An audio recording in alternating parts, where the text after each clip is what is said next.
This morning, we are just days away from a slate of sweeping new tariffs set to take effect, targeting imports from dozens of U.S. trading partners. Now, after months of deal-making and delays, the president enacted these new rates through a series of executive orders. The question of whether or not these orders are legal is one that is actively being debated in the courts. Earlier this year, a group of U.S. businesses sued the Trump administration, arguing the tariffs are illegal and have, quote, severely harmed their businesses. The lawsuit is now at the Court of Appeals, which has allowed the tariffs to remain in place while the case is being challenged. With me now is one of those business owners suing the administration, Victor Schwartz, and Senior Counsel and Director of Litigation for Liberty Justice Center, Jeff Schwab, as well. Good to see you both.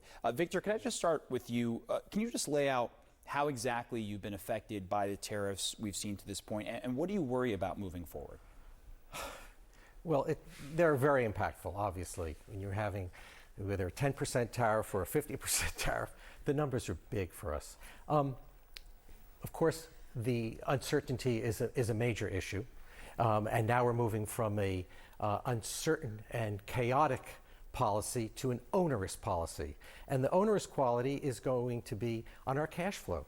Very simply, we have to come up with all of this additional capital to pay for these tariffs, which we have to pay up front at the port. And your business is wine.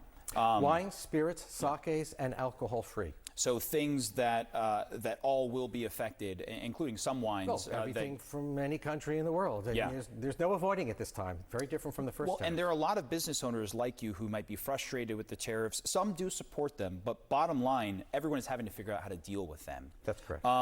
What made you take your disagreement with these tariffs from just personal grievances to a legal level? Well, it was kind of a meeting of minds. I was introduced to the Liberty Justice Center through Ilya Somin, and I got in touch with him really just to tell him about what was going on in our particular industry, in the wine and spirits industry, because we have been talking about it since last summer. Ilya suggested that I get in touch with Jeff Schwab, who's with us today, and Jeff said, why don't you join our case? And then he asked me to be lead plaintiff, which was like, okay. A lot of pressure. That was that was a little different story, because I'm going to show up here talk to you. Jeff, I want to bring you in here because, look, if you are successful in this lawsuit, there are still mechanisms for the Trump administration to impose tariffs overall under different sections of various trade acts. But what is the legal theory in this case that you're hoping wins out, and what are you hoping to get from this? Well, we have many theories, actually. The first of which is that the statute that the president uses, which is referred to as AIPA, doesn't actually allow tariffs, and no president has ever used it for tariffs. It is an emergency action measure that allows the president to take other actions, but it doesn't say anything about tariffs. So that's our first argument. But even if it does, there are other mechanisms. There has to be an emergency. It has to be unusual and extraordinary.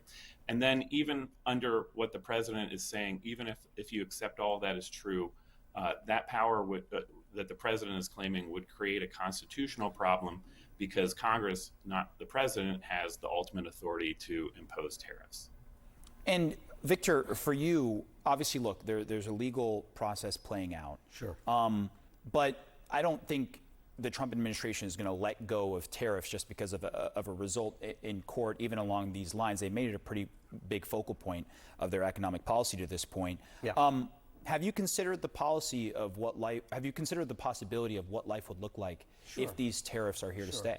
First of all, I want to say, after seeing what happened after our victory in the Court of International Trade, the outpouring that's come to me from across the political spectrum has been amazing. And what is apparent to me is that this is, firstly, a bipartisan effort. It has nothing to do with politics and has to do with business owners. So if the administration needs to go through Congress, as they're supposed to do, as our Constitution says they should do and must do, then the Congress is going to have to answer to their constituents across the country. And that's going to be a problem for them.